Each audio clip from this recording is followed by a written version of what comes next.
В эфире новости, в студии Кристина Якупова. Здравствуйте. День рек отмечают сегодня во всем мире. Чемпионат республики по волейболу проходит в Якутске. Наша съемочная бригада с места события расскажет о соревнованиях. Парк лесных бизонов открыли в Сунтарском районе Якутии.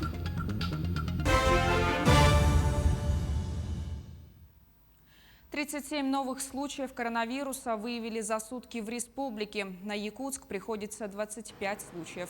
4 заболевших обнаружили в Чурапчинском районе, 3 в Мирнинском, 2 в Усть-Алданском районе. Также по одному инфицированному зарегистрировали в Алданском, Амгинском и Татинском районах. За сутки лаборатории республики провели 1826 исследований на COVID-19.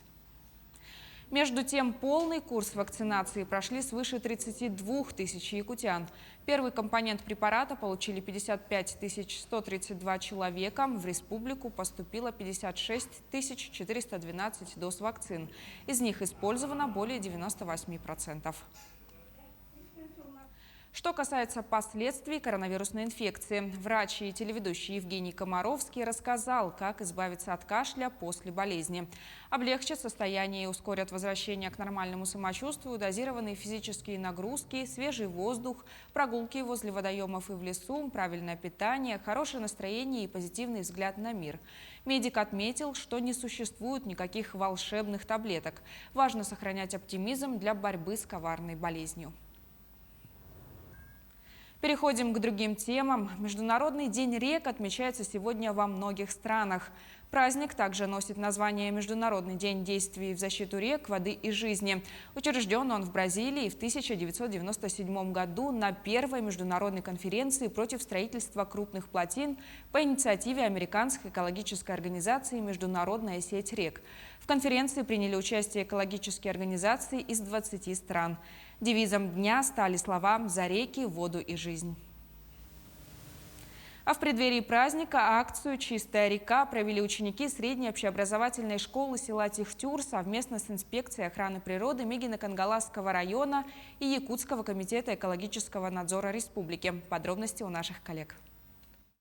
Инициатором экологической акции является молодой директор школы Андрей Вадимович. Ему не безразлично будущее природы нашей неотъемлемой республики, поэтому он призывает местных жителей района часто проводить подобные мероприятия. И хотим бы призвать другие организации, не только школьные, да, и другие организации, чтобы провели вот такие вот акции. Подрастающее поколение с малых лет уважительно относится к родной природе. За чистый берег, за чистый воздух, за чистую воду готовы преодолевать любые преграды. Мы провели по своей инициативе акцию «Чистая река» и хотим поблагодарить всех, кто приняли участие. Обучающиеся сельской школы усердно подготовились к данной акции. С 1 по 11 классы нарисовали плакаты, призывающие сохранить окружающую среду, и установили их рисунки вдоль проезжей части на видном месте. Большинство любителей отдыхать на природе, как досадно бы это ни звучало, после себя оставляют кучу мусора. За ними приходится каждый раз убирать.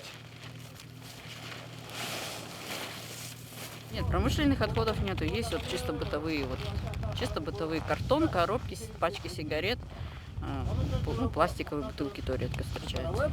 Серьезных загрязнений, слава богу, не наблюдается, но судя по примерзшим во льдах картонных бумаг, мусор здесь пролежал с осени, а в ойлах, похоже, оставили до следующего раза. Некоторые любители подлённой рыбалки не остались в стороне, дружно начали присоединяться к уборке территории. Чистота и порядок всегда требует. И всем пожелаю, чтобы все так были, как и мы. Чтобы всегда оставляли после себя чистую природу, надо уважать.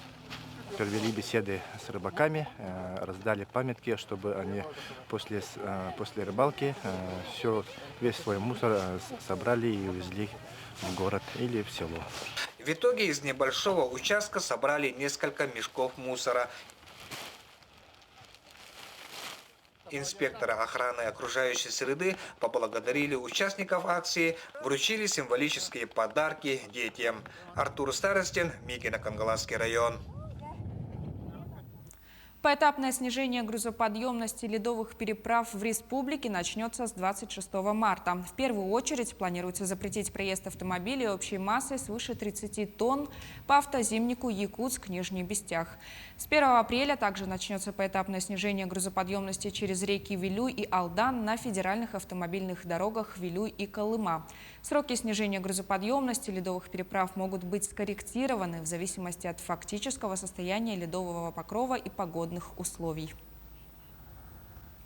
Компания «Алроса» готовится к расширению и углублению карьера «Нюрбинский». На производственной площадке в Накыне компания добывает четверть всех алмазов.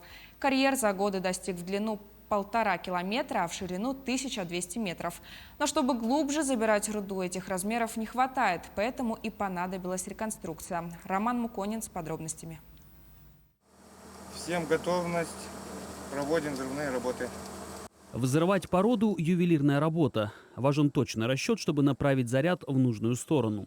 За 9 лет у Дениса Собянина не было ни одного промаха. Сотрудник Нюрбинского ГОКа сотрясает Накын 2 раза в неделю.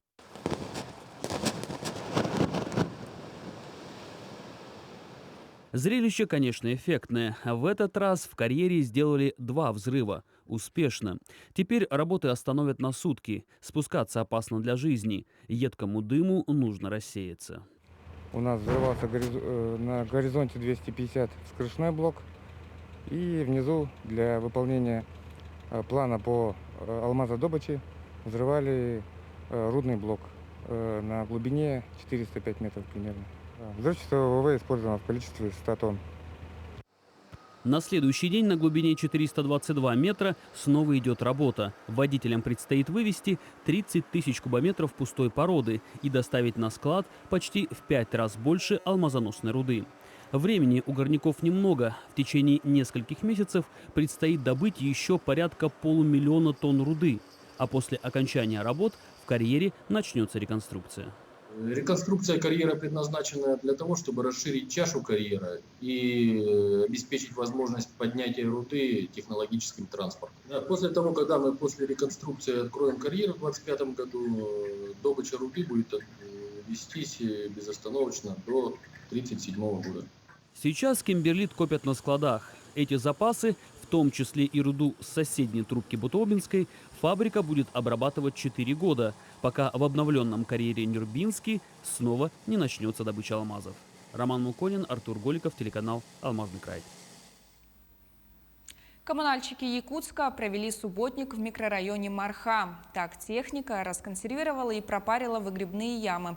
Первый поток работы прошел по улице Комарова 4, 8, 12, улица Заводская 3, улица Экспериментальная 8. Затем техника направилась в дома, расположенные на улице Интернациональная 7, улице Олега Кошевого 63, 65, улице Дзержинского 9, 10.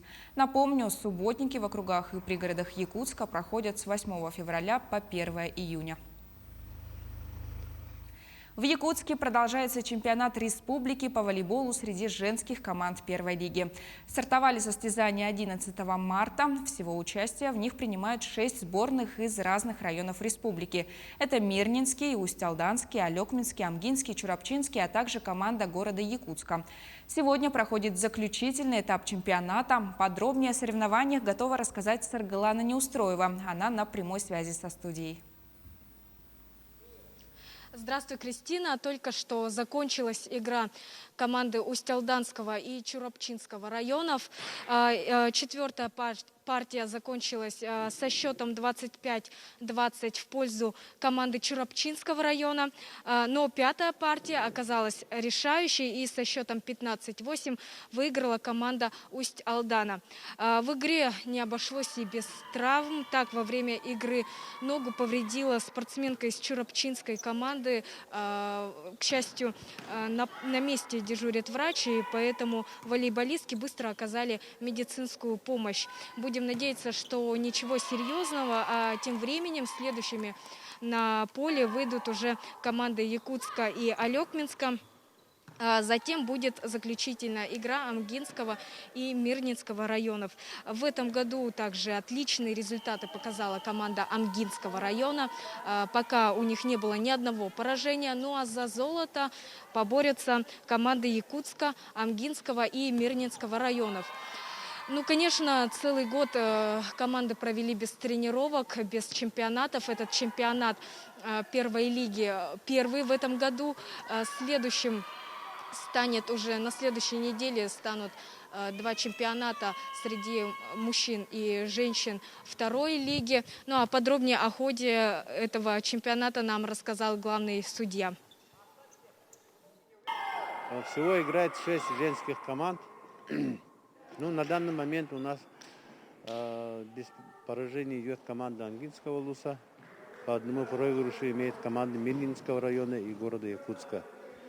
И вот сегодня решится судьба призовых мест. За 4-е и 6-е места, видимо, будут бороться команды Чурапчинского улуса и Усалданского улуса, который сейчас вот играет, и команда Алюкминского района. Ну вот, хотелось бы также отметить, что уже в апреле в Якутске состоится второй этап летней спартакиады России среди молодежи, где волейбольные команды Якутии примут участие. Эта спартакиада будет проходить впервые. И также хотелось бы отметить, что всего команды играют в этом чемпионате по 5 партий. Выигравшая 3 партии команда становится победительницей. Ну, пока девчонки из Устилдана и Чурапчи, конечно, сыграли все 5 партий, все очень устали. Игра прошла непредсказуемо, каждая из команд лидировала, и до самого конца они шли наравне, то есть счет у них был 2-2 по партиям. Результаты чемпионата станут известны позднее, впереди еще матчи 2 команд. Ну а у меня к этому часу все. Кристина. Спасибо. Я напомню, на прямой связи со студией была моя коллега Саргылана Неустроева. Мы продолжаем. Лауреатов театрального фестиваля «Желанный берег» определят 27 марта в Якутске. В премии представлены 15 номинаций, 3 из которых специальные. В этом году в фестивале принимают участие 8 театров республики. Члены жюри в течение месяца оценивали порядка 20 спектаклей в формате онлайн и офлайн. Финал с вручением статуэток состоится в Саха-театре имени Платона Аюнского в 17 часов. Кроме того, церемония завершится показом спектакля «Учутал Харысхал». В Сунтарском улусе открыли парк лесных бизонов Тумара. Со знаменательным событием сунтарцев поздравил министр экологии, природопользования и лесного хозяйства республики Сахамин Афанасьев. Он отметил, что ровно год назад в селе Кемпендяй произошло историческое событие. Состоялась передача 10 телят лесных бизонов из питомника дирекции биоресурсов и природных парков Усть-Ботома. Все телята рождены в Якутии. Парк Тумара является 3-м питомником лесных бизонов в регионе. К этому часу у меня вся информация. Еще больше новостей на наших сайтах jak24.ru и nvk-online.ru. Берегите себя.